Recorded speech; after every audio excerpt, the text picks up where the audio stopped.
मित्रों, वर्तमान समय में देश में जिस प्रकार से एक विशिष्ट प्रकार की राजनीति चल रही है, जो देश की आंतरिक सुरक्षा और ताने बाने को ध्वस्त करने के लिए किसी भी कीमत तक जाकर कमर कसे हुए दिखाई पड़ती है, उसकी एक वानगी जो कई बार आप पश्चिम बंगाल में देख चुके हैं।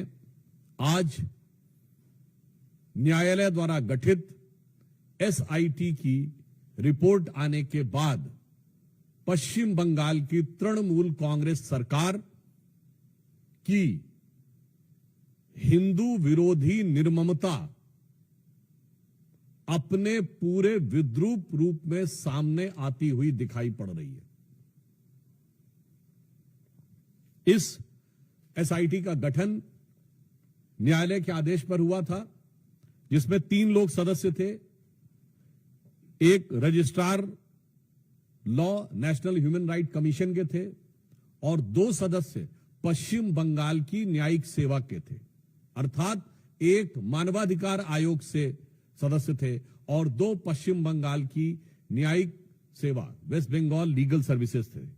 और उन्होंने 11 अप्रैल 2025 फ्राइडे यानी 11 अप्रैल जुमे के दिन 2 बजे से लेकर 4 बजे के बीच में जो घटनाएं हुई हैं, उनके बारे में जो अपना ऑब्जर्वेशन दिया है, उससे तृणमूल कांग्रेस, इंडी गठबंधन और ये सेक्युलरिज्म के सो कॉल्ड सेल्फ चैंपियंस का नकाब पूरी तरीके से उतर गया है। पहली बात, बहुत आश्चर्य और दुख की बात है कि जो लोग ये कहते थे कि पाकिस्तान से युद्ध करने की क्या जरूरत है, सिर्फ आतंकियों के ऊपर कार्रवाई हो, जबकि हमारी सरकार ने आतंकियों पर ही कार्रवाई की, उनमें से एक ने भी नहीं बोला कि पश्चिम बंगाल के मुर्शिदाबाद में किसी भी विषय को लेकर आपको आपत्ति है तो हिंदुओं के ऊपर हिंसा करने की क्या जरूरत है। हरगोविंद दास और चंदन दास पिता पुत्र की मृत्यु पर किसी ने एक शब्द भी नहीं बोला। वही लोग अचानक ऑपरेशन सिंदूर के बाद पाकिस्तान के प्रति सहानुभूति दिखाते हुए नजर आने लगे। इसमें जो फाइंडिंग्स आई हैं, पहला पॉइंट जो तृणमूल कांग्रेस ने यह प्रचार करने का, भ्रम पैदा करने का प्रयास किया था कि इसमें बाहर के लोग शामिल थे। उनके कुछ सांसदों ने दूसरे राज्यों के लोगों का नाम लिया था, विशेषकर उत्तर प्रदेश, बिहार का नाम लिया था, जो सरासर अनुचित है। परंतु इस फाइंडिंग में बहुत साफ साफ तौर पर तृणमूल कांग्रेस के नेता और एमएलए का नाम भी सामने आया है। और इसमें कहा गया है कि उनके 11 अप्रैल को, मैं इसको एज इट इज रीड करना चाहता हूं। All the attacks were carried out on the Friday 11th of April from 2 PM onwards under the instructions of local councillor Mehboob Alam, and police and administration done nothing। तो ममता जी, ये तो आपकी party के बहुत महबूब नजर आ रहे हैं, आपकी पार्टी के बड़े प्रिय नजर आ रहे हैं। ये बात अब फाइंडिंग्स में बिल्कुल साफ हो गई। दूसरा विषय यह आया कि एक कुल मिलाकर इसमें बताया गया कि total of 113 houses were damaged and they even fled to Malda. जो ये कहने का प्रयास किया गया था कुछ नेताओं के द्वारा कि ऐसा तो कुछ खास हुआ ही नहीं, कोई महत्वपूर्ण, कोई ऐसी उल्लेखनीय घटना नहीं हुई, ये बात बिल्कुल साफ सामने आई कि 113 जो हाउसेस थे वो पूरी तरीके से विध्वंस हुआ और लोगों को वहां से पलायन करने पर बाध्य होना पड़ा। इसी के साथ साथ यह भी बात सामने आई कि पुलिस ने कई मौकों के ऊपर जो उनकी प्रोसीडिंग्स में, और ये जो तृणमूल कांग्रेस के नेता का नाम ये पेज नंबर 5 के ऊपर अपनी फाइंडिंग्स में लिखा हुआ है। फिर यह बताया गया कि दे want a permanent BSF camp and central armed police for their own protection. यानी पहले तो लोगों के घर विध्वंस हुए, फिर लोगों को पलायन पे बाध्य होना पड़ा, और पश्चिम बंगाल की पुलिस पर उनका इतना विश्वास हो गया कि वो सीमा सुरक्षा बल और केंद्रीय सुरक्षा बलों के ही कैंप में रहने के लिए उद्यत थे। यह साफ दर्शाता, और आगे लिखा है, the West Bengal police did not respond at the village of Bedbona called at 4 p.m. on Friday and 4 p.m. of Saturday, but police did not pick up the call. यानी गांव के लोगों ने जब उनको मदद की गुहार लगाई, पुलिस ने कुछ नहीं किया। और कितनी गंभीर बात है कि पुलिस का फोन न पिकअप हो ऐसे समय में, जबकि वहां दंगे या सुनियोजित हिंदुओं को टारगेट करते हुए आतंकी शैली में दंगे किए जा रहे हों, तब अगर पुलिस नहीं उठाती है तो यह एक बड़ा गंभीर तथ्य है जो प्रकाश में आया है। और यह भी बात सामने आई है कि रेजिडेंट्स ऑफ शमशेरगंज, हिजालतला, शुलूतला, डिग्री, they came masking up their faces. यानी यह भी बात साफ आई कि चेहरा छुपाकर लोग सुनियोजित ढंग से हिंसा करने के लिए आए थे। एक बात बहुत स्पष्ट हो गई है कि हिंसा का प्रकार चाहे कोई भी हो, राजनीति का प्रकार चाहे कोई भी हो, वार सिर्फ और सिर्फ हिंदू समुदाय के ऊपर है। अगर पहलगांव में चुन चुन कर हिंदुओं को मारा गया, तो मुर्शिदाबाद में चुन चुनकर हिंदुओं के घर, मकान और लोगों को मारने का प्रयास किया गया। मुझे लगता है कि अब इसके बाद पश्चिम बंगाल सरकार के पास किसी प्रकार का मुंह नहीं रह गया है यह कहने का कि वहां पर हिंसा नहीं हुई थी। नंबर 2, अब बिल्कुल साफ है कि वहां हिंसा हुई, सुनियोजित हिंसा हुई, तृणमूल कांग्रेस के नेताओं के इशारे पर हिंसा हुई और बाकायदा धर्म और समुदाय देखकर हिंसा की गई। तो अब मैं पश्चिम बंगाल की मुख्यमंत्री ममता बनर्जी जी से पूछना चाहता हूं कि उनके ममतामयी हृदय में कब वह करुणा जागेगी कि वो अपने नेताओं पर कार्रवाई करेंगे। हम भारतीय जनता पार्टी की तरफ से स्पष्ट रूप से पूछना चाहते हैं कि न्यायालय के द्वारा गठित एसआईटी में यह तथ्य आने के बाद तृणमूल कांग्रेस के नेताओं पर ममता बनर्जी जी कब कार्रवाई करेंगी और अपने नेताओं के अपमानजनक और मारे गए लोगों का उपहास उड़ाने वाले बयानों के लिए कब माफी मांगेंगी। धन्यवाद। मित्रों, प्रश्न सादर आमंत्रित है। सबसे पहले प्रज्ञा।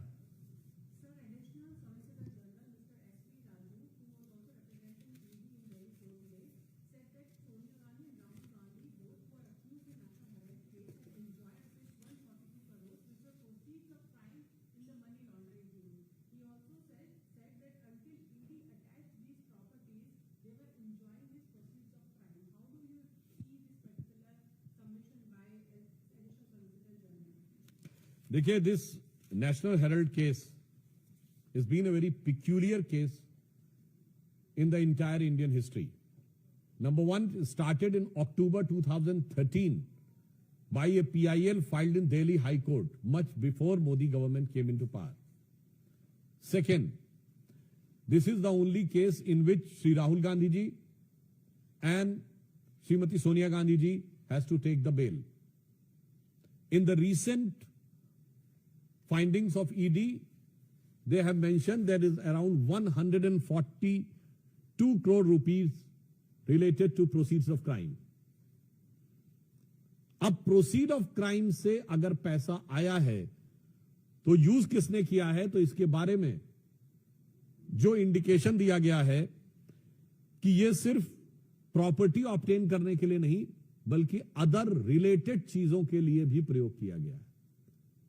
अदर रिलेटेड चीजें क्या हैं, यह अपने आप में बहुत गंभीर विषय है। नेशनल हेराल्ड का केस एक और दृष्टि से भारत के इतिहास का बहुत विचित्र केस है कि एक कंपनी जिसके पास हजारों करोड़ की प्रॉपर्टी है, वो 90 करोड़ के कर्जे में बिक जाती है। चौथी दृष्टि से एक और यूनिक केस है कि ये बिकती क्या है कि खरीदने वाला और बेचने वाला दोनों एक ही होते हैं।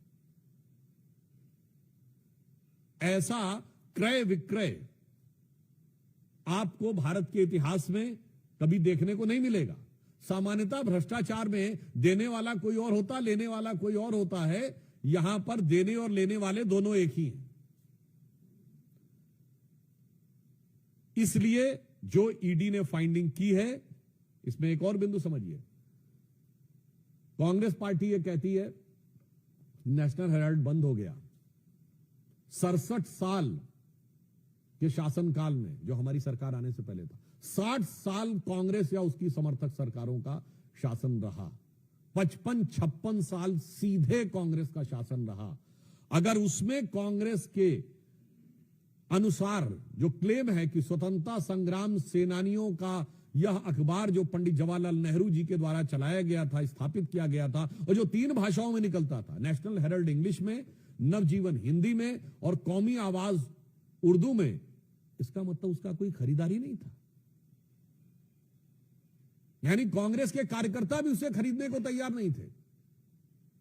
कांग्रेस ने अपने कार्यकर्ताओं की जितनी संख्या बताई है, उतने भी लोग अगर खरीदते तो ये तीनों बिकने के कगार पे नहीं आते।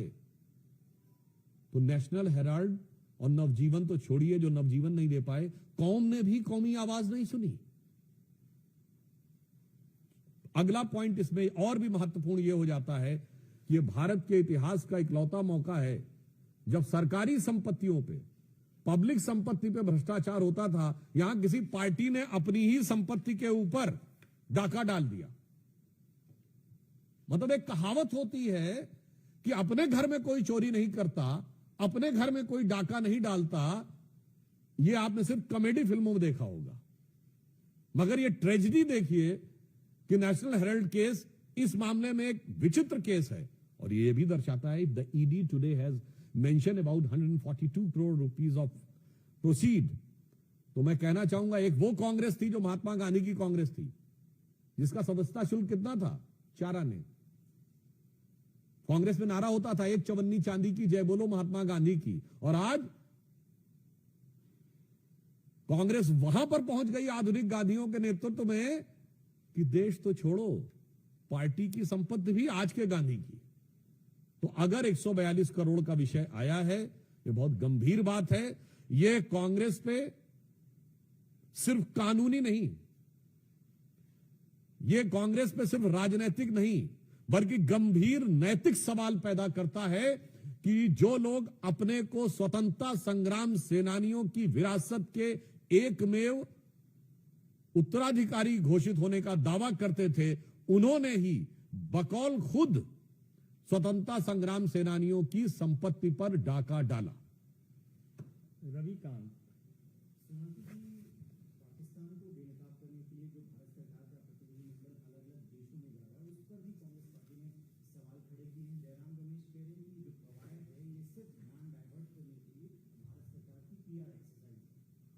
देखिए, हम ये बात भली भांति समझ सकते हैं, कांग्रेस पार्टी इस समय सबूत न मांग पाने की जो खिसियाहट है, उस छटपटाहट में इस ढंग का बयान देने को बाध्य हो रही हो।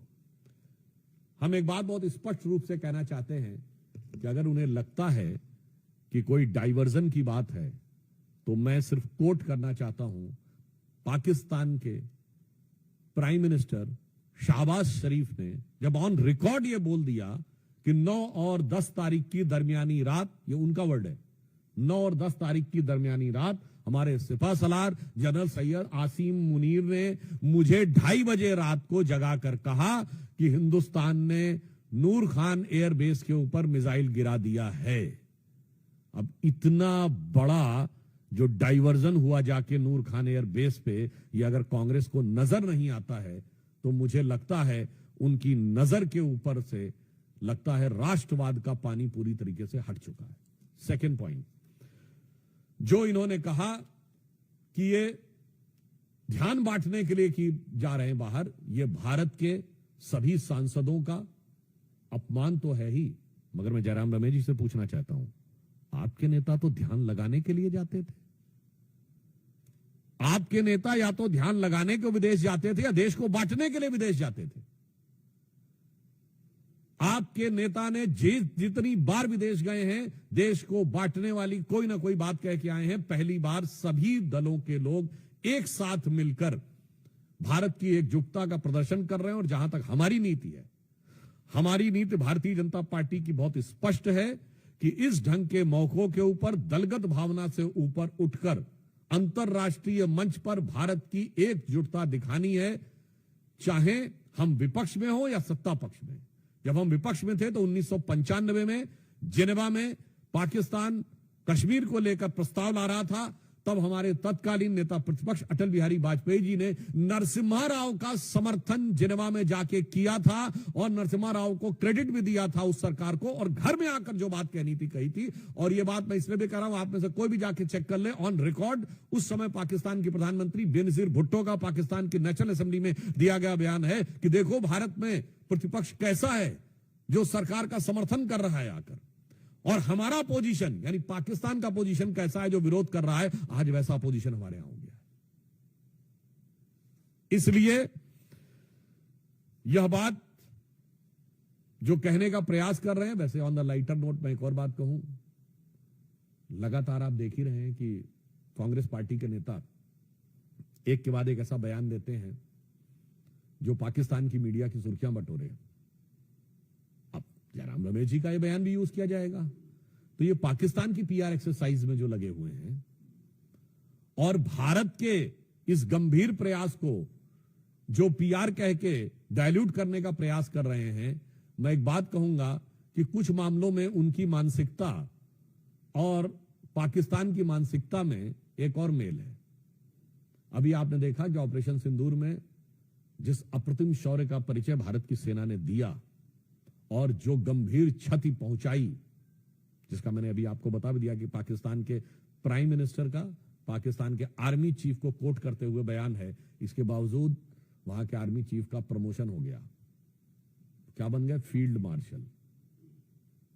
ठीक, हमारे यहां भी उसी जहनियत से पैबस्त हैं। वो जंग हार कर फील्ड मार्शल बनते हैं और कांग्रेस में चुनाव हार कर फील्ड मार्शल बनते हैं। वहां भी प्रमोशन होता है, यहां भी प्रमोशन होता है। तो इसे मैं कहना चाहूंगा, तो इसलिए दोनों तरफ बैठकर एक ही विचार, एक ही भाव, तो मिले सुर मेरा तुम्हारा करते हुए भारत के प्रयासों को इस प्रकार से अवांछित रूप से छोटा साबित करने का प्रयास बचना चाहिए कांग्रेस पार्टी को। और मैं कांग्रेस पार्टी और इंडी गठबंधन से, जो मैंने अभी मॉर्निंग में कहा, उसे रिपीट कर देना चाहता हूं। इंडिया अलायंस नाम रख लेने से दिल से भारतीय नहीं हो जाता। आज इंडिया अलायंस के तमाम नेताओं के बयान पाकिस्तान की मीडिया में, पाकिस्तान की संसद में, पाकिस्तान की सेनाओं की ब्रीफिंग में, पाकिस्तान द्वारा भारत के विरुद्ध दिए जा रहे डोजियर्स में कोट किए जा रहे हैं। तो ऐसा प्रतीत होता है कि ये पॉपुलर फ्रंट ऑफ पाकिस्तान की तरह इंडिया अलायंस बिहेव करने लगा है। और खड़गे जी का बयान हो या राहुल जी का बयान हो या जयराम रमेश जी का बयान हो, ऐसा प्रतीत होता है कि पाकिस्तान में पॉपुलरिटी की प्रतिस्पर्धा में ये एक दूसरे से आगे निकलने में लगे हुए हैं। पर मैं फिर कांग्रेस पार्टी से यह अनुरोध करना चाहूंगा कि इस मौके पर जब भारत के सर्वदलीय प्रतिनिधिमंडल विदेश में जा रहे हैं, तो इस प्रकार की बात करने से बाज आना चाहिए। भारत की एकजुटता का प्रदर्शन करना चाहिए। कम से कम कुछ समय के लिए अपनी भावनाओं पर नियंत्रण रखना चाहिए। वोट बैंक की राजनीति को राष्ट्रीय हित से अलग रखना चाहिए। गौरव, न्यूज़ 24।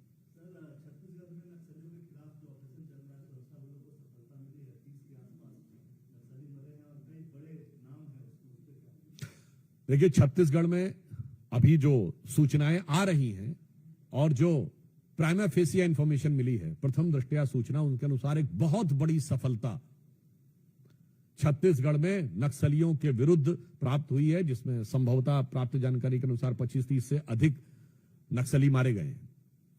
गृह मंत्री आदरणीय अमित शाह जी ने स्पष्ट 2026 तक, मार्च तक नक्सलों के खात्मे की बात कही है, तो निश्चित रूप से प्रधानमंत्री श्री नरेंद्र मोदी जी की सरकार की यह प्रतिबद्धता इस ऑपरेशन में स्पष्ट दिखाई पड़ रही। और यह प्रतिबद्धता एक और मामले में भी है, जिसे आप एक शब्द संस्कृत में सुनते होंगे ना, वाय आभ्यंतरम शुचि, यानी बाहर से भी सफाई करनी है और अंदर से भी सफाई करनी है।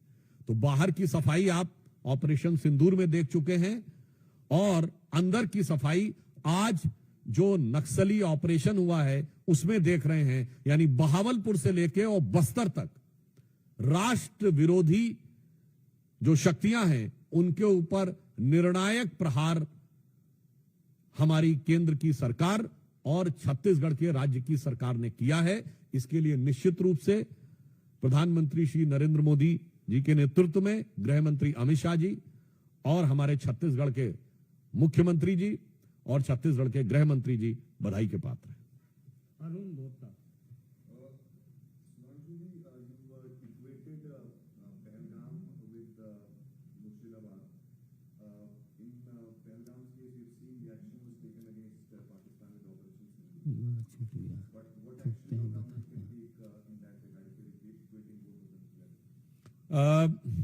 Definitely, in Pahalgaon, it was done by bullet.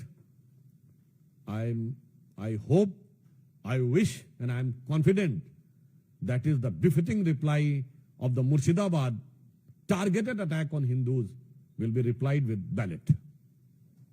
और कोई प्रश्न? वैसे एक और बात आप कह दें कि वो उनको लगता है कि हम बाहर जाते हैं, जो जयराम रमेश जी ने कहा ना कांग्रेस पार्टी ने हमारे प्रतिनिधि मंडल के लिए कि ये बाहर केवल ध्यान बटाने के लिए जाते हैं, तो मैं ये भी बता दूं कि हम वो हैं जो पहले ठोक के आते हैं, फिर पड़ोसी को बताते हैं और फिर जरूरत पड़ने पे पूरी दुनिया को भी बताते हैं। मगर उसके बाद कांग्रेस के जो अरमान हैं वो खुद ब खुद निकलकर सामने आ जाते हैं। बहुत बहुत धन्यवाद।